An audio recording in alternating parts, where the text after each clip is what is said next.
செய்திகள்.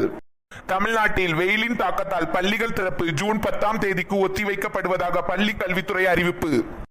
Jolly jolly எம்மா எம்மா வாமா இங்க வந்து பாரு. கிட்ட பேருந்து அலறிட்டு இருக்க. உனக்கு என்ன பிரச்சனை? எனக்கு வீட்ல வேலையே இல்லையா? எப்ப பார்த்தாலும் அம்மா நொம்மானு. அம்மா இங்க பாருமா, ஜூன் 10 தான் ஸ்கூல் திறக்காங்களா? 6ஆம் தேதி திறக்கறதா தானே சொன்னானோ, அதுக்குள்ள என்ன மாத்தி வச்சிட்டானோல? ஜாலி இன்னும் எக்ஸ்ட்ரா 4 நாள் லீவ் இருக்குது. எக்ஸ்ட்ரா 4 நாள் என் உயிரை வாங்க போறீங்கன்னு சொல்லுங்க. இன்னும் 4 நாள் எக்ஸ்ட்ரா லீவ் இருக்கு. அசைன்மென்ட் எல்லாம் பரவு செஞ்சுக்கலாம். இப்ப நான் போய் செல்லு பார்க்க போறேன். எருமை, இந்த பேப்பர், இந்த பென்னு, இந்த ஸ்கெட்ச் எல்லாம் யார்கிட்ட எடுப்பா? அப்படி அப்படியே போட்டு நீ பாட்டுக்கு ஓடுத. அம்மா நீனே எடுத்து வச்சுக்கோ. கடைசி 2 நாள் இப்ப ஸ்கூல் திறக்கறதுக்கு முன்னக்கூட்டி வந்து ஸ்கெட்ச காணோம், பென்னு காணோம், ஏதாவது வந்து கேட்டு பாரு. உனக்கு அப்ப இருக்கு. சரி சரி சத்தம் போடாத, நீயே எடுத்து வெயி. நான் தானே எடுத்து வைக்கணும், நீங்களா எடுத்து வைக்க போறீங்க? நானே எடுத்து வைக்கேன்.